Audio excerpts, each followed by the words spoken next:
Live from Moree, this is Paul Murray Live, Our Town.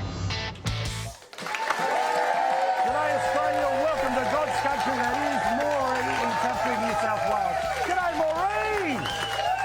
Thanks for turning up. We are here in the golf club.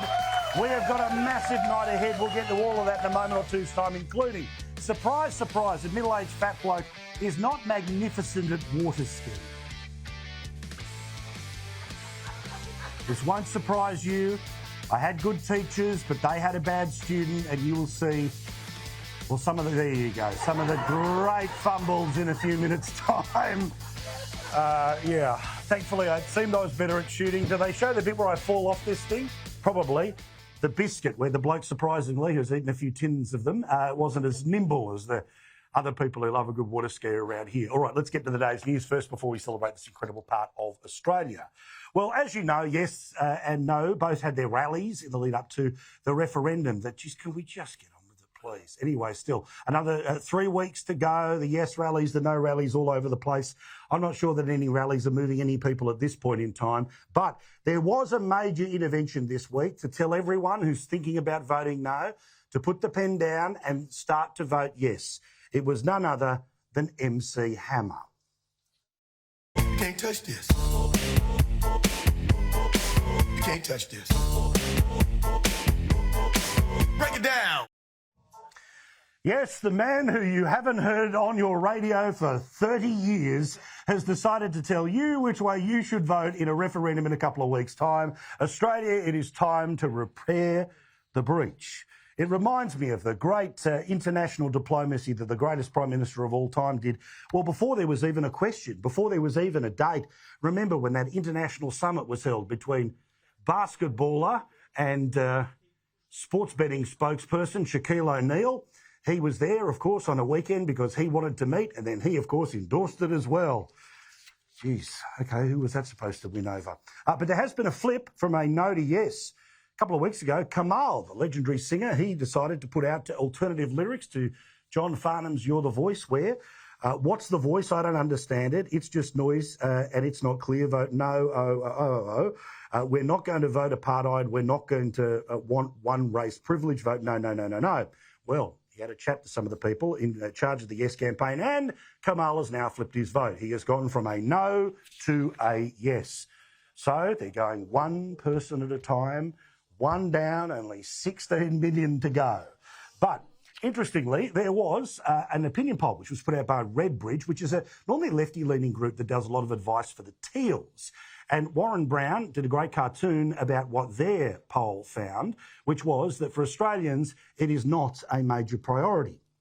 Now, obviously, things of cost of living are the front and centre, but have a look at his great cartoon here, where things like, when asked what do you care about, cost of living, climate change, energy, health, jobs, and at the very, very end of the list, of course, what we're all going to be voting on in just a couple of weeks' time. In fact, according to Redbridge, just 2% of voters across the country raise the voice as their top or second or third priorities for government. In all, just 6% of people had it anywhere near their top 5 priorities. 4% put it down as their fourth. Another 4% said that it was the fifth most important issue. Surprise, surprise, 92% of people say that cost of living is the issue, regardless of your state, regardless of your city, regardless if you're in the bush or regardless if you are on the beaches.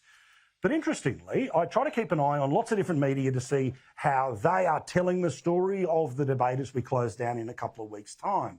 And there is one set of people who normally Labor would rely upon to be pretty stable voters for them in the outer suburbs of Sydney and Melbourne. And those are the people who are recent or maybe a couple of generations ago immigrants to the country. Well, SBS decided to go to Western Sydney, and this, remember, was the best they could do at the sample of people and their attitude to the choice in a couple of weeks' time. Yes, لأنه يستحق واحد يدعمهم. Voting no. Why? I just don't trust the government. Is it a yes or a no? Oh, good question. On The Voice? Yeah. The Voice is in the TV show? افهم اصلا شو الموضوع بعدين لحتى اقول لك شو بعتقد. بالحقيقه ما بعرف بس يكون وقتها بجيب بصوت. شو بدهم هالابوريجين. How good's compulsory voting? Everyone has to vote, regardless of those who listen to Radio National all day or those that like what you see here in Sky News in prime time.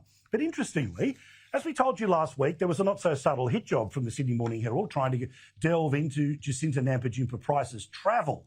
Now, of course, she lives in a place called Alice Springs, which last time I checked is not within walking distance of Parliament House. Of course, there's no direct flights between Alice Springs and Canberra, so that's how the travel gets wrapped up. Previous Northern Territory senators, even when they lived in Darwin, they too had to spend the money.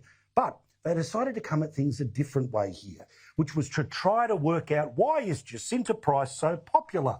Why do people trust what this Indigenous woman from the Northern Territory, who lives in and amongst some of the most disadvantaged people in the country, is somebody who we are paying so much attention to? Well, this was their finding. A polarising figure, Price is immersed in the tribally conservative media ecosystem of Sky News and News Corporation. Yeah, that's why you like her.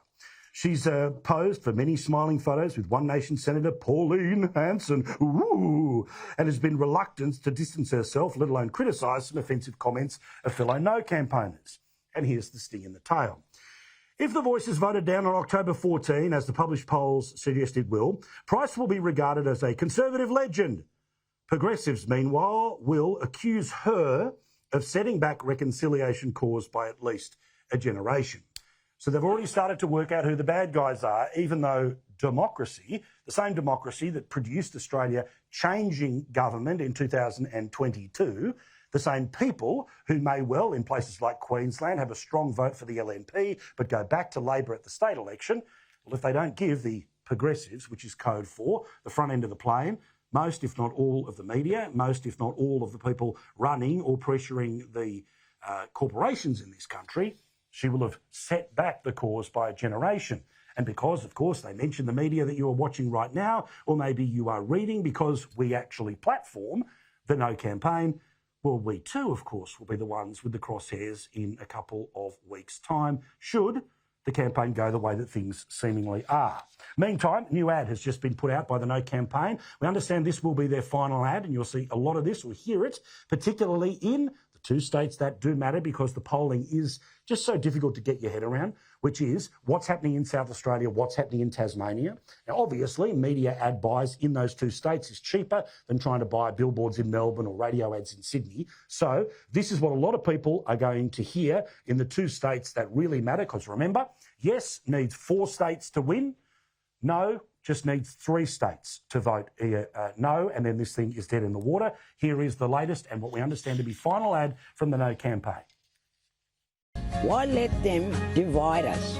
Because we are all Australians. We are one mob. Come on, Australia, let's stay united. Vote no to the voice of division.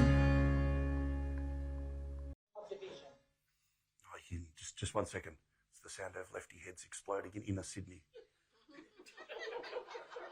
Not bad, is it, every now and then? All right, to the actual issue, 92% of people say it's the number one priority for them as a voter and what they believe should be the focus of the useless federal government that we have, of course, cost of living. Well, as you know, currently, despite the fact that they've rigged the Reserve Bank now to meet in more infrequent times, they're only going to meet 8 times a year rather than 11, they still haven't picked the group of people that will be making those decisions. Unions will end up being the ones that will be sitting around that table. Well, guess what's about to go through the roof? Because it is already, and not just because we're heading towards school holidays. Petrol is going up again. Now, obviously, this is terrible for anyone who's got to pay for it, let alone people in places like Moree, where you've got to buy more of it more frequently to get around places. Remember, up the road is 2 hours, this way or that way in this part of Australia. Well, of course, petrol prices are also included in what's called the basket of goods that they decide what leads into inflation. Of course, when inflation goes up, the Reserve Bank turns around, has to make its decision. You end up getting the same or higher interest rates. And despite the fact that they haven't gone up for the best part of 3 months, they've still gone up with the elbow dozen, 11 of them since they came to leadership. But, you know, it's all Ukraine's fault. Well, of course, remember here that while the government will turn around and say, petrol, whatever, we're not involved in that decision, it actually was this government that made the decision to increase the fuel excise. Remember, in the lead up to the last election, Josh Feinberg and Scott Morrison, well, they cut it by the best part of 25 cents. They decided, we couldn't possibly afford that. So the decision was that the tax rates would go back up. So now with fuel close to $2 or maybe $2.20, depending on what you decide to put in your tank, this is going to be an issue. But take note, Grim Jim told us that one of the reasons they couldn't possibly do this is because the federal government's got no cash. Just bones of their ass stuff. They've got nothing in their pockets. And it'd cost $3 billion every 6 months to be able to continue to bring your petrol prices down by 25 cents. Well, guess what was just announced again a couple of days ago? The federal budget surplus, meaning more money than even these people have been able to spend, is more than $20 billion. So do your sums on their capacity that they could have kept petrol 25 cents cheaper for an entire year, and it would cost, what, $12 billion? Not even half of the extra money that they have because of, among other things, the commodities sector and, of course, rising taxes, which is, of course, the Labor way. But also, when it comes to Grim Jim, the greatest passenger of the Australian economy, the man who dreams to one day eventually replace the greatest Prime Minister of all time in Albo. Did you know, by the way, that Albo grew up in a single-parent household and he's got a dog and he lived in housing? I don't know, just it's a small story. You may well not have heard it by now. I think even Joe Biden can remember that story. That's how often the story has been said. Well, Grim Jim decided to come out and disagree with the Reserve Bank. Remember the Reserve Bank that they blamed the entire economic situation on, but they got rid of that bloke. If it had been the Libs who had done that to a public servant, imagine the special edition of Four Corners that we'd be having. Well, the Reserve Bank says that most likely Australia needs to get to a place where we have a 4.5% unemployment rate. Now, Chalmers has come out and said, no, I disagree with that. The unions turned around and told him to say that. So the puppet that he is, of course, turned around, flapped his gums. However, he forgot that some of us remember that he's still the Treasurer of Australia. Some of us remember that he put out a federal budget.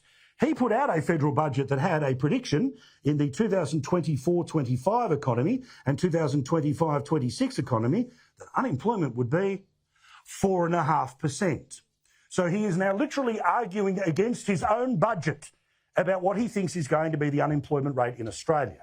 Now, remember, as we told you, from budget night in May of this year through to budget night next year, if it is 4.5%, that's 140,000 people losing their job. Now, thankfully, at this stage, it doesn't seem like we're getting anywhere near unemployment with a 4 in front of it. But for the Treasurer to pretend that when the Reserve Bank tells us it's 4.5%, total garbage. When it's Treasury, it must be believed, because these are the same people who make all of the predictions that exist in all of the budgets.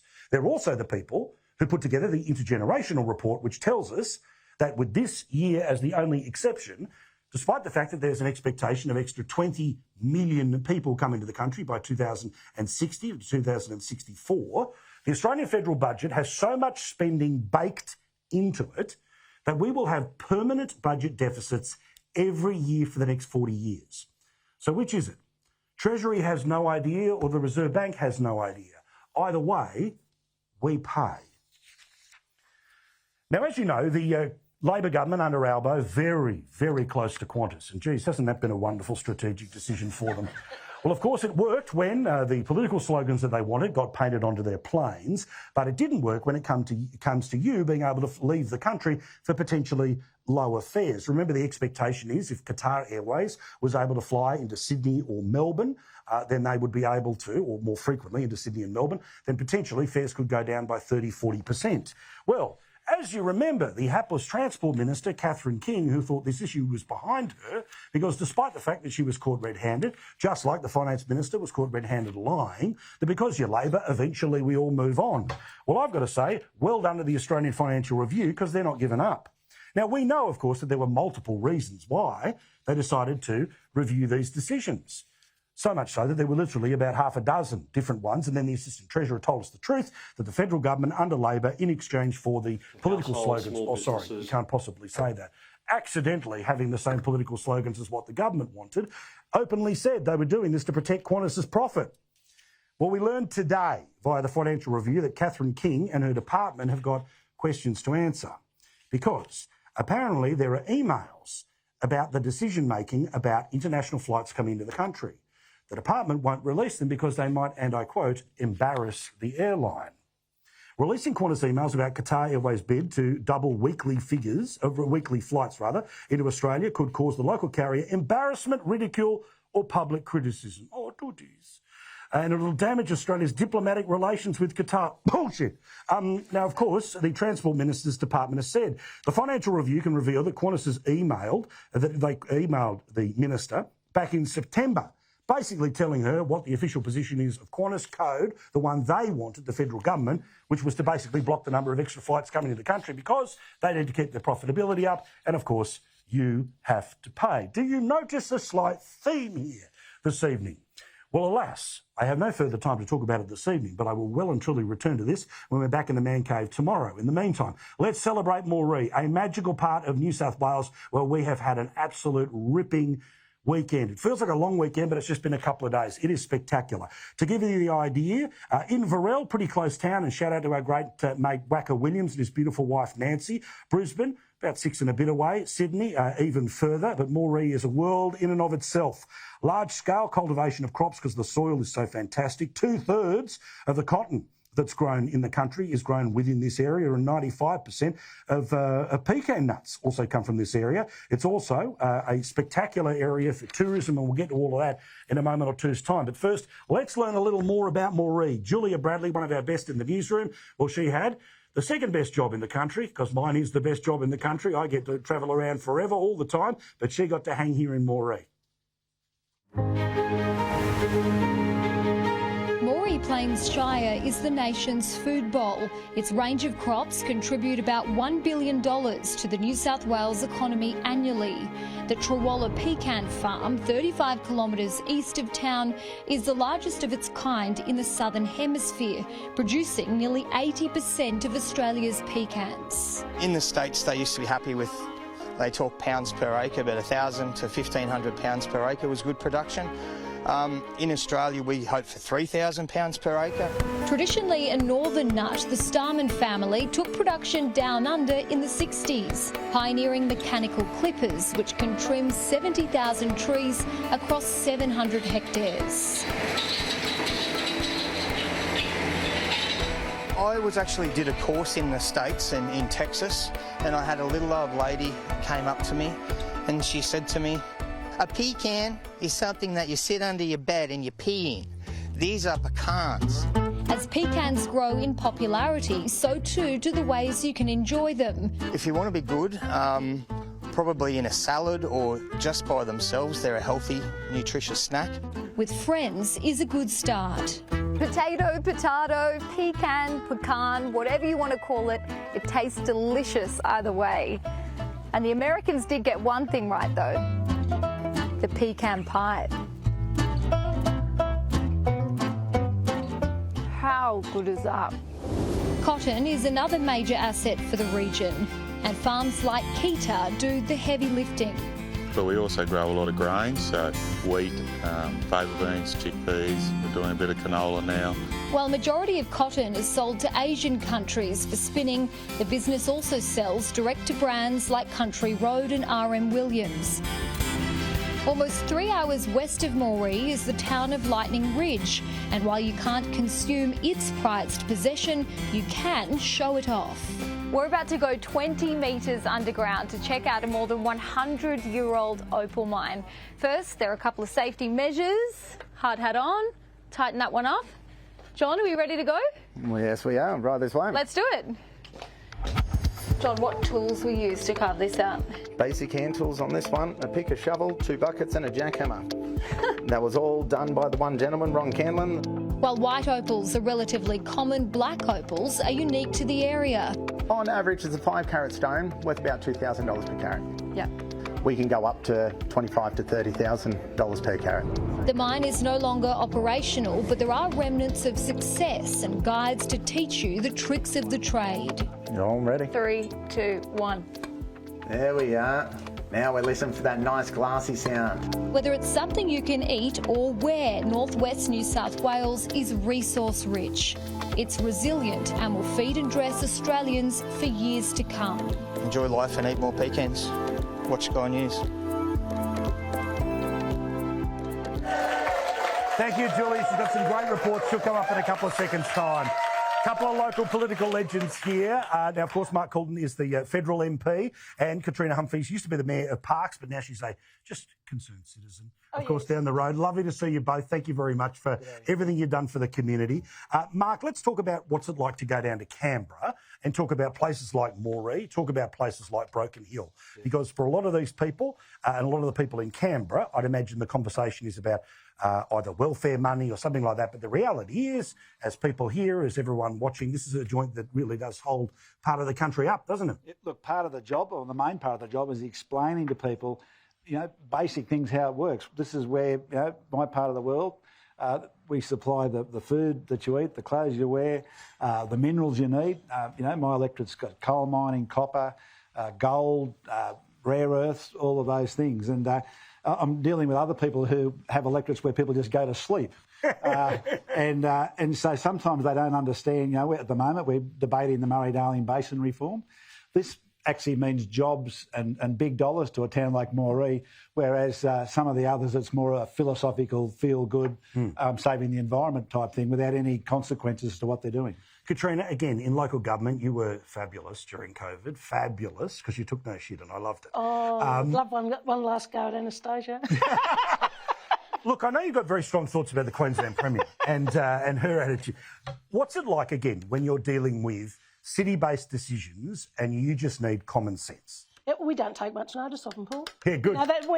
Look, bush people are incredibly resilient, and we know where we're at. But sometimes politics doesn't even come into it, because I grew up with shearers, very much an important part of my life, and they're traditionally Labor people. We all had so much respect for each other. So we just get on with it. We do what has to be done. We look after each other. We've got each other's backs.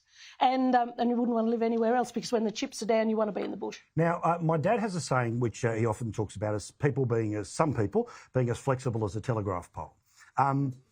Now, when there's a few of those personalities around, how do you get a result for the community? How do you either work together, or sometimes when somebody goes, nah, how do you either turn that around, or how do you see their position, or do you just push the telegraph pole over? Yeah. I thought that might be the answer. Get a chainsaw. No, look, you can usually find some sort of consensus, maybe. Yeah. But if you can't, you go over the heads. Don't muck around. I seriously have a huge issue with bureaucrats that get paid twice the price of the ministers. And many times spent time in minister's office and they were kowtowing to the bureaucrats. I said, hang on, who's running the show? Correct. That's all you got to do is pull them up and say, oi, who's running the show? This is ridiculous. Correct. Don't run for federal parliament, or you'll have Mark scared shitless. No, Mark's my mate. Mark, give me an idea. Again, same question, right? Because obviously you want to represent people who've got a busy life. They've got other things that are going on in their life. But how do you make sure that you're able to not just know what, say, stakeholders think, but what normal people think? Yeah, well, that's the clue, right? We've got. I'll give you a good example. The Inland Rail has been built right through the one side of my electorate. Now, people are impacted by that individually and get quite upset about it. But the overall community are supportive of a project like that.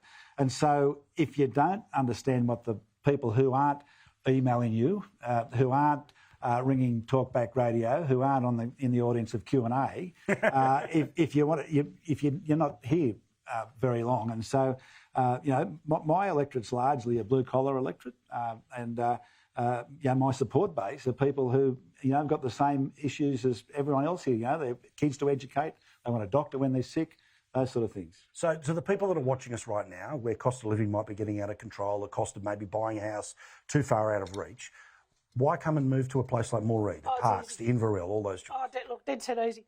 So say you've got an average house in Sydney, 1.2 million value, and you've got 50% equity in it. Sell it. Move up here. You've instantly not got a mortgage for starters.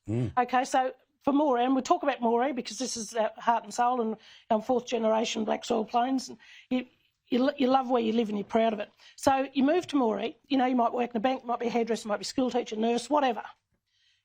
You spend 15 minutes a day max commuting. So all of a sudden, over a week, you've got 10 or 12 hours more to yourself. Good point. You leave home on a Saturday morning to take the kids to sport. You don't leave 2 hours before kick-off.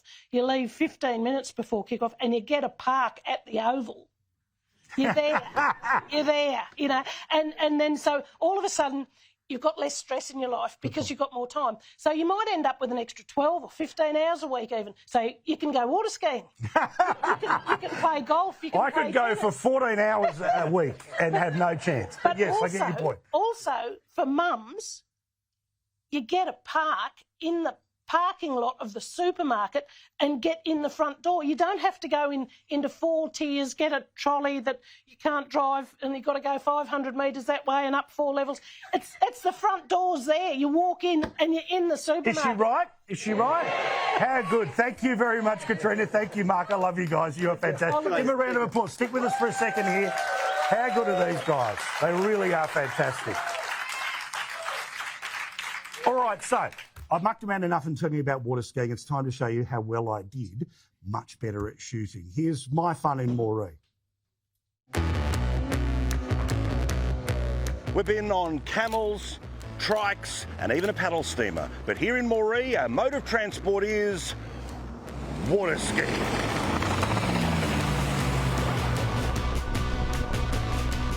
It's at this point I should tell you I've never been water skiing. Yep. Arms straight.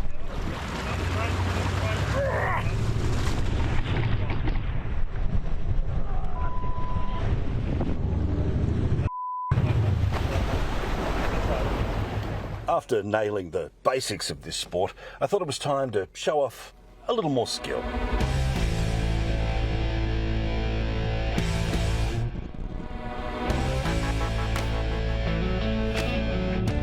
This whole standing up thing is probably too much effort, so why not just sit on a thing called a biscuit and bounce around and become a cannonball for the good people of Moree to laugh at forevermore.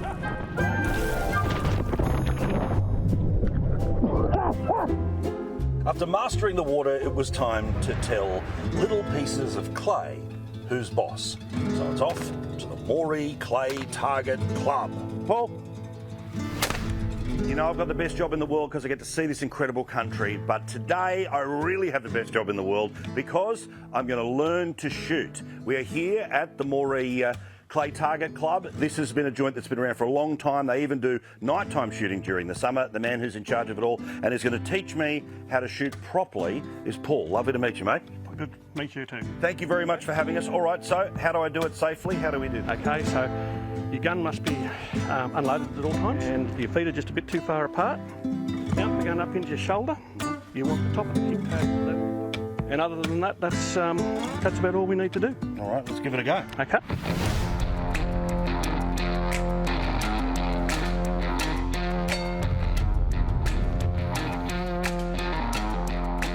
See where your front foot is? Bring it around a bit more. That's it. You look like a shooter already. Pull. Pull. Pull. Got it. Paris, here we come! This is the one. Oh. Just.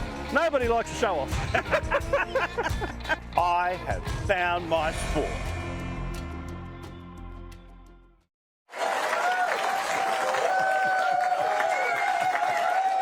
That was fun. Thank you very much. Thank you to everyone at the Target Club, also the ski stuff as well. You all did very, very well. All right. Also, something we love to do no matter where we go in the country is have a chat to its future about what they love most about this part of Australia.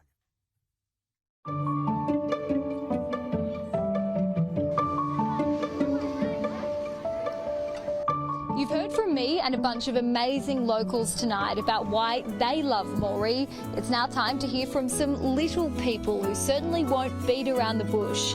We're here at Moree Public School. We'll be meeting with some students who will share what makes Moree so darn great. Let's go meet them. Hello, I'm Billy. Great pose, Billy. My name is Ben. My name's Frida.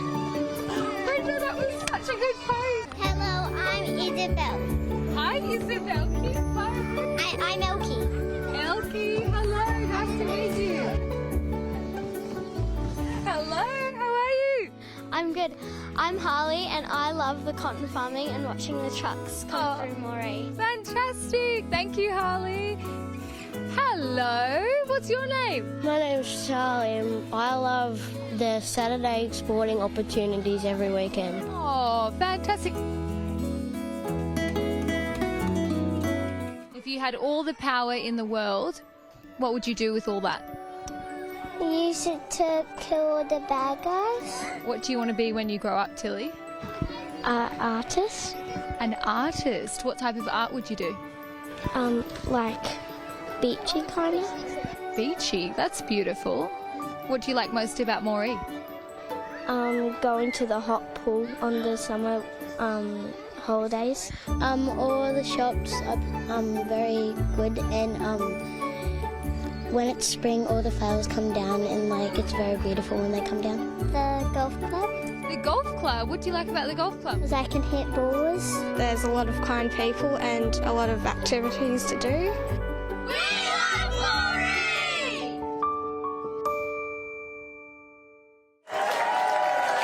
Shout out to all the kids, all the parents, all the grandparents from Moree Public School. Having a great night here at the golf club. After the break, time to talk to some local farmers. Welcome back to Moree in a sec.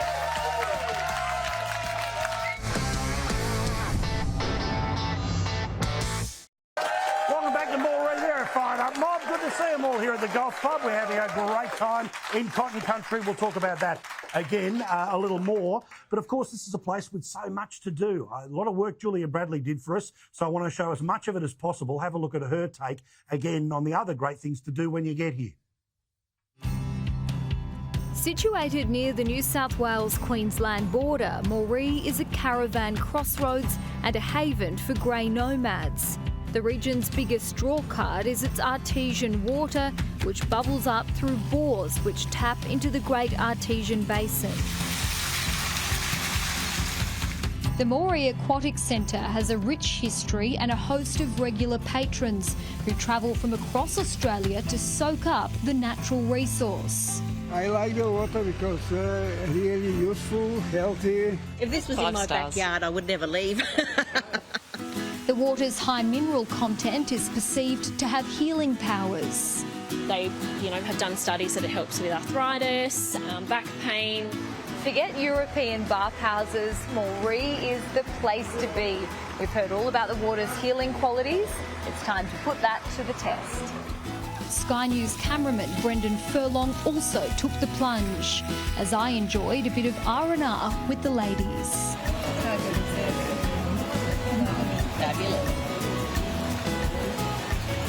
Once dried off, it was time to soak up Moree's history with passionate local Tian. In 1928, half of our main street of town burnt down. Floods have also tested the town. Any devastation event, whether it be a flood or a fire, we really get in and we help each other. Heritage and Art Deco buildings are the focus of the walking tour. And this is the famous Bank Art. This is the famous Bank Art. This is one of our 5 art galleries in town and one of 14 Art Deco stops on the Art Deco Trail. A former branch of the Commercial Banking Company of Sydney, the Bank Art Museum has one of the largest collections of contemporary Indigenous art in regional New South Wales. These are beautiful artworks by Margaret Adams, who was one of the most well-known Gamilaroi artists from Moree. Her artworks really bring through them the story of the Moree Gamilaroi people from the dreaming all the way up to colonisation and their contemporary lives today. A trip to Moree isn't complete without an evening at the golf club. Weekly trivia is a great way to charge the social batteries. Toby's teachers, 11 into 41. So can anyone tell me Sky News host Paul Murray's footy team? And the prize will be a beer bought by Paul. From laughs with mates to a stellar sunset and a couple of cold ones, you can see why it's easy to love Moree.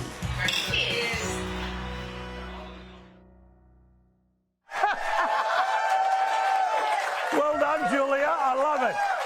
I also noticed that you edited out what the answer was. West Tigers, and I understand. Don't worry, I haven't heard of me either, so relax. Some of those people go, what, who? I don't know. All right, let's have a chat about what it's like to farm in this part of Australia. Marianne and Jock Hunter, they have done so for a long time. Lovely to see you both. Thanks, Paul. Thank you very much for having us. Now, we know that drought was such a thing before COVID, and now we look like we're headed back into a dry spell. After so many years on the land, what keeps you there? The love of it. Yeah. And the district. I think we've both been on the land all our life and been involved in agriculture, and it's just very rewarding, and we love our district. Have you noticed that things have changed when there are times of drought or difficulty? I mean, things like, we hear about in the cities, things like Farm Aid and these sorts of things that are around. Is there more of that when times are tough, or people have always helped each other? Well, yeah, things get pretty tough, and there's a year like we've had, or we don't very often get 3 bad years. Well, we had 3 bad years from 17, 18 and 19.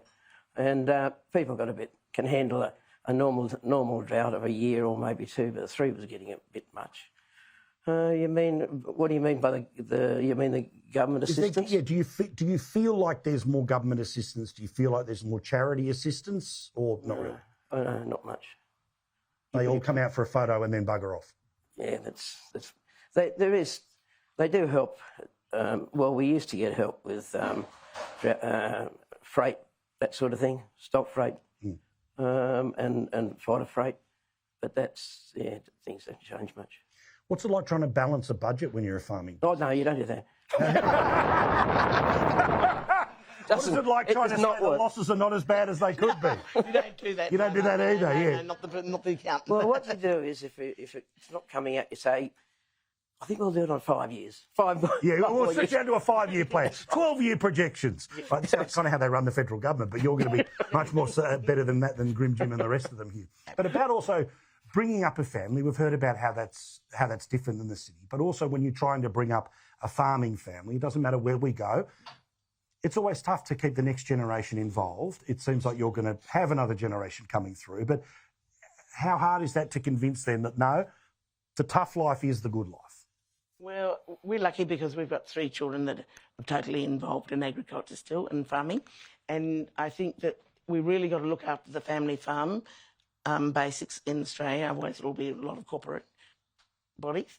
And it's very important to be able to have succession planning, to know that this is what it's going to be at the end, to give them that, ability to say, well, I think we'll stick at it. But who's harder to let the reins go, you or Jock?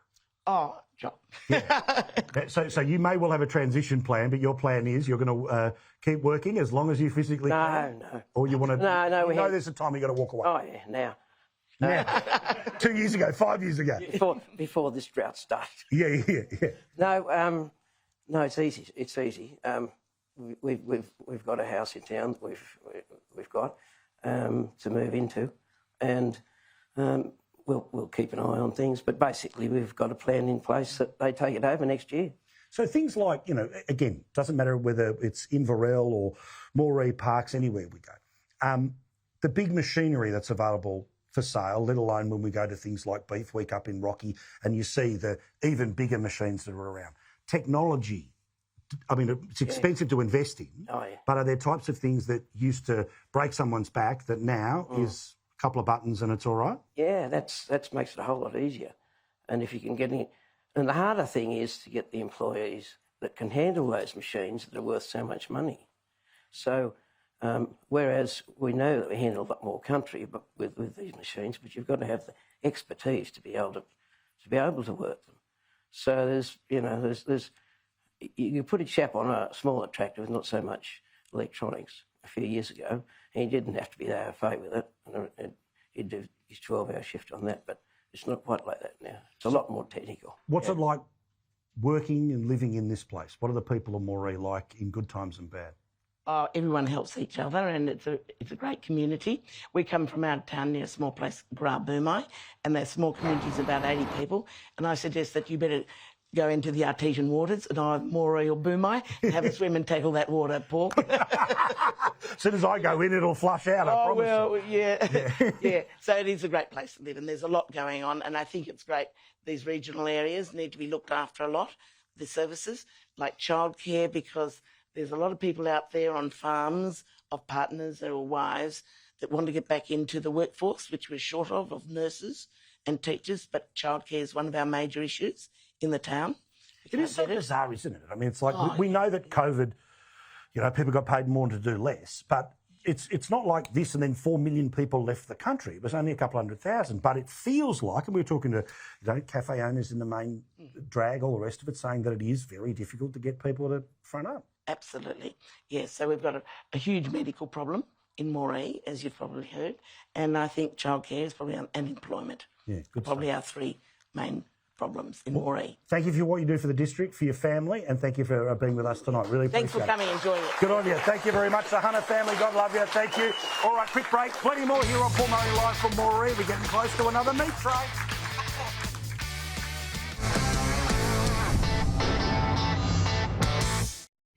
Welcome back to Moree and the Golf Club. Hey, shout out to Simon and Abby in particular, who've done a great job setting us up, helping us in a great experience here, as well as Mark and all the other people that are keeping us safe right now, and I do appreciate it. So, of course, we can't do this without the support of Harvey Norman, and Harvey Norman are associated with many wonderful causes around the country, including a great organisation called What Ability.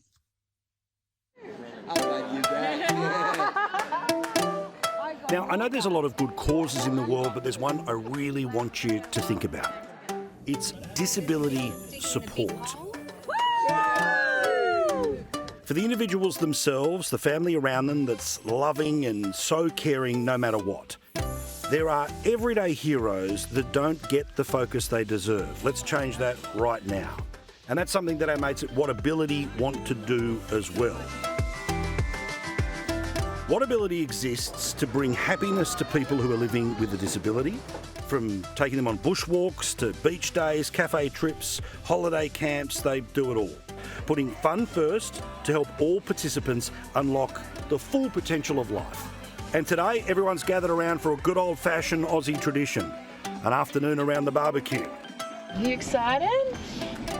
It's going to be a good day. Founder Steve Dressler saw the benefits firsthand of athletes helping those with a disability. Faced with an early retirement through injury himself, What Ability is the evolution of Steve's big drive to create change for good. What Ability started 4 years ago from me and a few mates just taking some kids out and just going to do everything that we got. Just taking them to the park to go shoot some hoops, the barbecue, going to the beach and just giving kids and adults with disabilities just opportunities that we get every single day. Look at what we're doing today. You've seen right here, right now, kids and adults with all different disabilities, some that are non-verbal, some that have cerebral palsy, some that have an intellectual disability, some that have autism.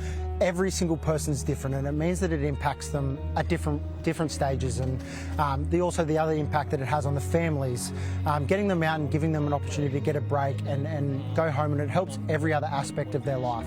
And for these sporting guys and girls, it's an unreal employment option. Now, apart from how it fills their hearts, for people who are currently involved in active sport, this is a very flexible and rewarding employment option. So what Steve's done for What Ability, he's obviously employed a lot of athletes, which I think is a great way to support workers. We're higher energy, we love to go out into the community, have fun, we engage with our participants. I think just being able to, on our days off, go out and have some fun. Honestly, it's getting out, going 10-pin bowling, shooting hoops with guys, but just the rewarding and how good you feel at the end of it, it's pretty special. Now, none of this is possible without the wonderful support of our friends at Harvey Norman. They are proud What Ability partners, and What Ability couldn't be more grateful for it, because the plan is to expand this beautiful service into even more regional areas. Our goal to take What Ability regional and rural will come with time, with partners like Harvey Norman that help amplifying our message and sharing our story to impact more families and get our messaging across, showing people that putting happiness first really helps every other aspect of your life. Often the best people that I come across in my professional life with Harvey Norman are always focused on the outcomes of others, trying to build those, around them up.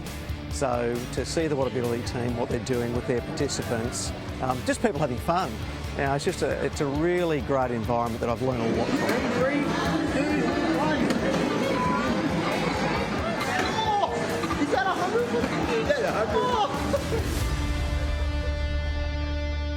Well done to Steve and the entire team at Whatability. Thank you to Harvey Norman for their support. If you would like to be part, if you'd like to volunteer, if you'd like to find a way to help, it's whatability.com.au. But I've also got a very special announcement for you right now. If you are a person or you know that somebody is living with a disability and you are ready for an epic weekend, then I've got something special for you. The Harvey Norman and Whatability Foundation Experience. It's an epic weekend in Sydney. It's valued at over $12,000. It is open to Australian residents and those who are or living with a disability person, or living with, a person with a disability. What does the epic experience include? Well, let me tell you, the lucky winner is going to get a meet and greet with the Whatability Foundation team to learn about the experiences for people living with a disability. 4 courtside tickets to the Sydney Kings and the Sydney Flames. They've got a double header coming up on Sunday, the 12th of November. A food and beverage voucher worth $400. A money can't buy experience at the doubleheader where you will get to participate in the Guard of Honour, leading the players out onto the courts. You will also get a signed Kings and signed Flame jersey. Each one of those is valued at $1,000. You'll get 2 nights accommodation, which is close to Qantas Bank Arena, return economy airfares for 2 adults and 2 children, transfers, and of course a $500 Harvey Norman gift card. So what do you need to do to enter? Well, go online right now, whatever you're doing, harveynorman.com.au, harveynorman.com.au/what-ability-competition and enter your details. I'll make sure all of this is up on our socials as well, but I'll say it nice and slow again.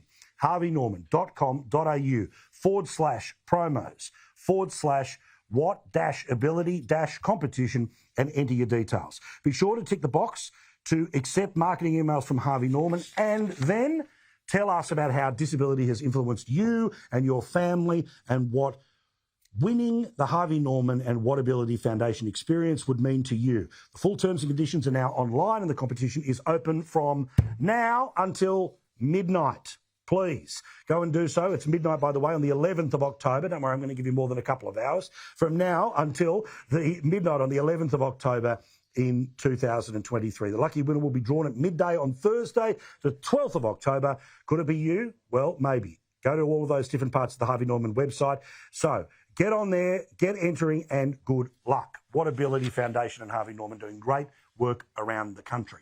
And speaking of fun around the country, one of the joys of Paul Murray Live Our Town, well, it isn't just the free beer coolers that we hand out, the stubby holders, but it's also a chance to win my meat, a chance for Moree to get its hands on my sausages. In a moment or two's time here on Paul Murray Live from Moree and the Golf Club. Don't go anywhere.